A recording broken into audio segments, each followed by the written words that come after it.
Números interesantes. Interesante también fueron algunos eventos que tuvimos en la semana, ¿sí? El encuentro del precandidato a presidente Daniel Scioli con Raúl Castro en La Habana, y también lo que nos dejó la cumbre del Mercosur, ¿no? La última cumbre del Mercosur. Para hablar de todo esto y más, un amigo cuyo único defecto es ser hincha independiente, nuestro columnista especialista en internacionales, está desde Mar del Plata, Augusto Taglioni en línea. ¿Cómo le va, Augusto? Muy buenas tardes, ¿cómo andan, amigos? ¿Todo bien? Bien, acá estamos. Sí. Lo mismo digo de vos, Rodri. Lo mismo digo de vos, pero al revés, ¿no? De Racing. Sí, bueno, sé que nuestra relación tiene ese límite siempre. Sí. En 30 años lo viste campeón 2 veces, está bien. Dos veces. Ya empezamos con la chicana. Pues no nos metemos, que el tiempo es tirano, metámonos con los temas que nos competen. Dale. Primera pregunta para usted. Primera pregunta sería si le sorprendió el encuentro de Scioli con Raúl Castro en La Habana.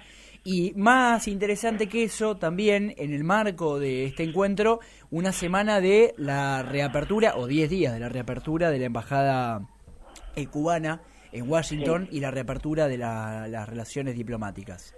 Bien, lo primero, por ahí sorprende el encuentro porque, por un lado sorprende, por otro lado no sorprende. Sorprende porque la figura de Daniel Scioli, que por ahí no está tan,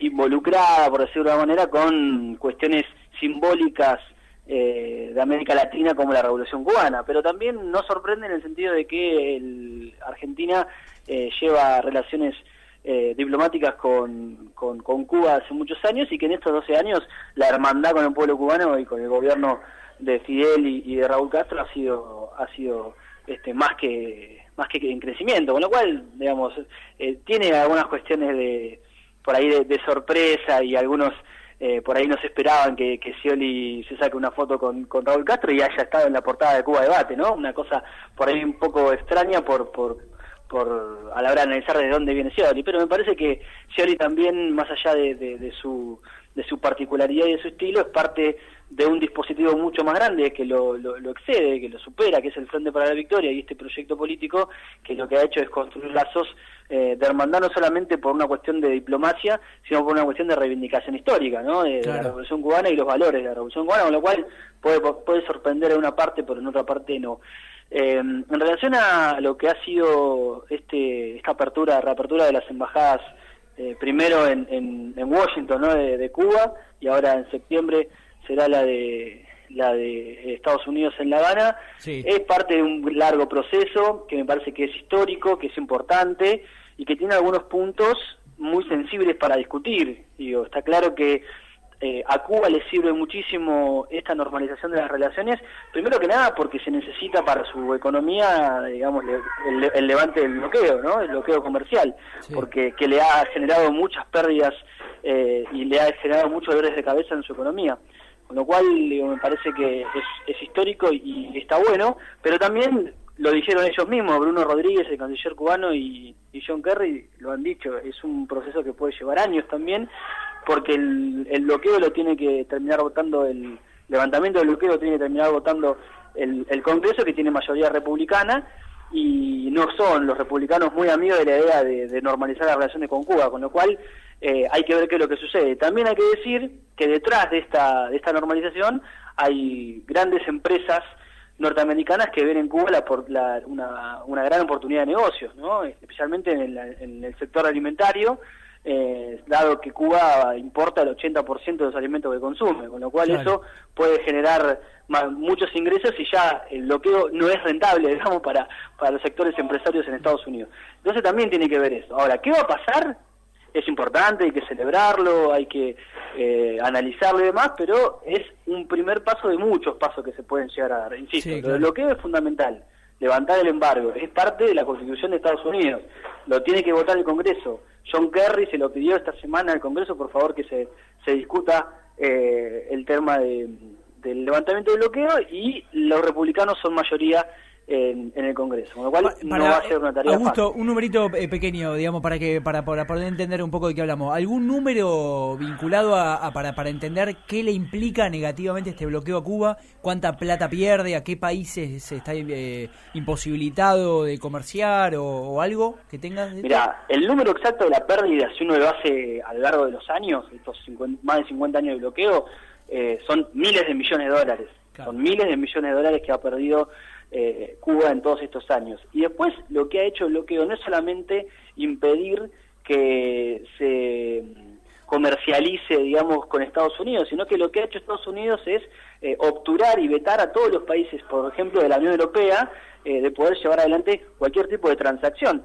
El año pasado, en el 2012, hubo un caso del Banco Paribas, el banco francés, que quiso hacer una transacción financiera con Cuba, y Estados Unidos los multó también con una multa millonaria, digamos, ese lobby que hizo Estados Unidos para que Cuba no tenga relaciones comerciales normales con los países, hizo que Cuba, por ejemplo, tenga empresas que estén en una situación de quebranto, o que tenga que importar el 80% de los alimentos de consumo, por ejemplo, y que dependa de la industria del turismo. Hoy las dos actividades económicas más importantes que tiene Cuba es el turismo, que es la ingresa de dinero, de divisas, y el segundo, las remesas. Las remesas son la plata que le mandan los familiares que viven en el extranjero a los familiares que viven en Cuba.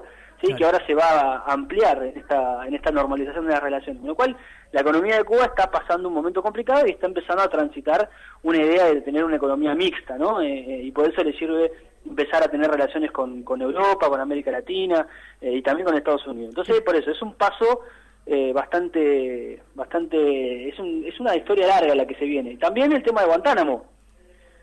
Guantánamo, si bien ahora empezó a circular un plan de Estados Unidos para cerrar Guantánamo, o así están las versiones de algunos medios de comunicación, tampoco se ha mostrado muy receptivo de cerrar Guantánamo Estados Unidos. Así que eso por el lado de Estados Unidos, por el lado de Cuba. Después Estados Unidos va a querer discutir presos políticos, cuestiones que Estados Unidos considera que son violaciones de derechos humanos en Cuba, y una serie de cuestiones que van a ser parte del debate. Así que es largo, es un pasito de muchos que tienen que darse. ¿Qué tal, Augusto? Buenas tardes, te saluda el otro académico de la mesa, Axel, ¿todo bien?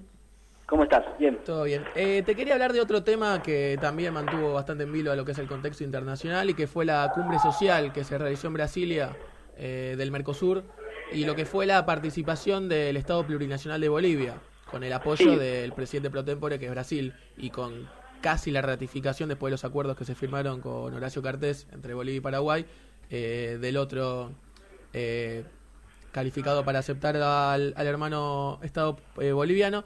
Mi pregunta más que nada iba por el tema de los debates que capaz la cuestión del ingreso de Bolivia al Mercosur se podrían dar, y yo quería preguntarte específicamente si este ingreso de Bolivia al Mercosur puede significar un adelantamiento en la resolución sobre el conflicto del Pacífico con Chile.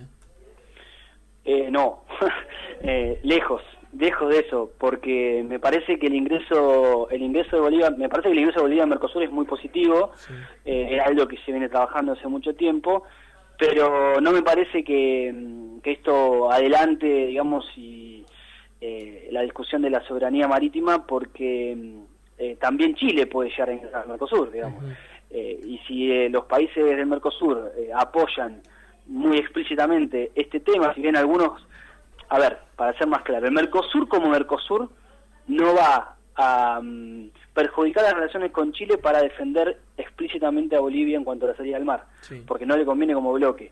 Ahora, que después cada país, de manera particular, tenga reuniones bilaterales con Chile y avance en un apoyo, como ha hecho Horacio Cartés, por ejemplo, bueno, eso sí se puede dar, pero no en el ámbito del Mercosur. Me parece que lo que hace el ingreso del Mercosur en Bolivia en relación a Chile es perjudicar más la relación, digamos, del bloque con Chile, porque a Chile no le gusta nada. Pero bueno, me parece que no fue igual ese el motivo por el que ingresó. Ingresó porque lo que hace el Mercosur con el ingreso de Bolivia es seguir sedimentando todo una estructura que hace que hoy Mercosur sea el cuarto Producto Bruto Interno del mundo, tiene 4.5 billones de dólares, digamos, dentro de toda su enorme riqueza económica, con lo cual eso es importante.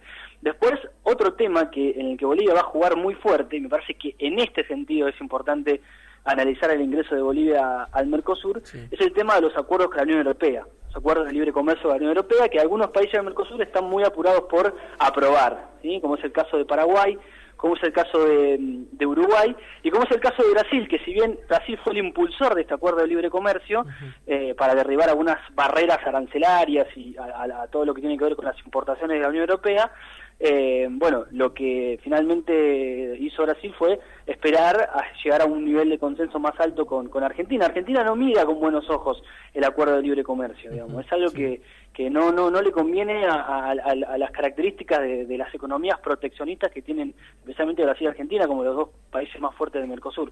Con lo cual, y Bolivia, previo al ingreso, a la formalización del ingreso al Mercosur, lo que dijo es que no iba a aceptar ningún acuerdo de libre comercio con la Unión Europea. Con lo cual tenés a Venezuela y a Bolivia en una línea, a Paraguay y Uruguay en otra línea, y Argentina y Brasil haciendo equilibrio.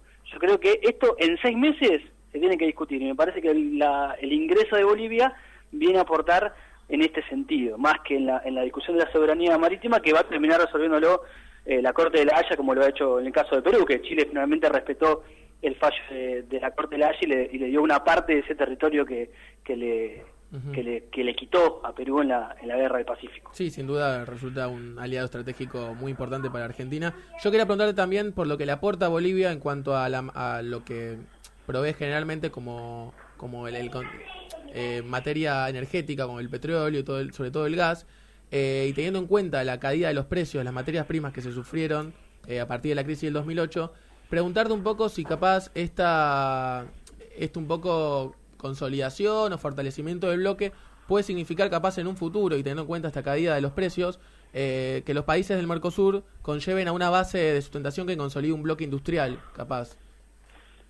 Es el gran desafío del Mercosur y de los países que lo componen.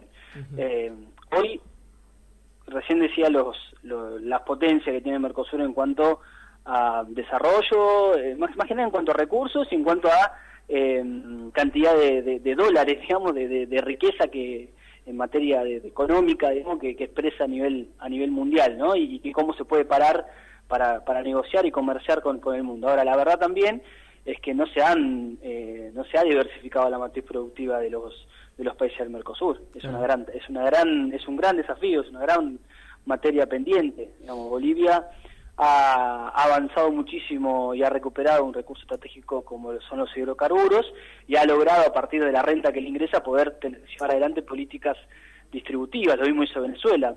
Argentina hoy, por más que ha avanzado en un proceso industrial, todavía depende de los commodities, depende del precio de la soja para poder tener ingreso de divisas. Sí, está claro. Lo mismo Brasil, que todavía tiene una economía primarizada, digamos. Hay un gran recorrido por transitar en ese sentido. Digo, es un desafío regional, y ni hablar de Paraguay y Uruguay, que son economías mucho más chicas, que por eso están apurando los acuerdos de libre comercio con la Unión Europea para poder, digamos, abastecerse de productos libre de aranceles para no tener, dado que no tienen un desarrollo productivo. Me parece que es una de las grandes tareas de estos años. Me parece que políticamente se ha avanzado mucho en materia de integración, hay mucho recurso, hay mucha voluntad política, hay todo un recorrido ya transitado, pero me parece que esto que decís, de que Mercosur empiece a consolidarse y a transitar un proceso de desarrollo industrial, productivo, energético y demás, me parece que es algo que de a poquito se está empezando a hacer, pero en la medida que Argentina avance el autoabastecimiento energético, en la medida que Brasil desarrolle una matriz productiva mucho más diversificada, en la medida que Bolivia no dependa tanto del gas y Venezuela no dependa tanto del petróleo y se genere más industria, claramente estamos hablando de una potencia a nivel continental. Pero es una de las grandes deudas pendientes que tiene el Mercosur, porque todavía me parece que hay que transitar un camino, no porque no haya habido voluntad de los países que lo conforman en poder avanzar en eso. Tiempo es lo que necesitamos. Completísimo el informe, como siempre, de la región latinoamericana, nuestroamericana, de Augusto Taglioni, quien caracterizó a Alexis Tsipras, el primer ministro griego, como un Raúl Ricardo y no un Néstor Carlos. Me quedo con esa definición que me hacía maravillosa. Augusto, como siempre, te saludamos. No sé dónde viste eso, porque no me acuerdo ni dónde lo dije.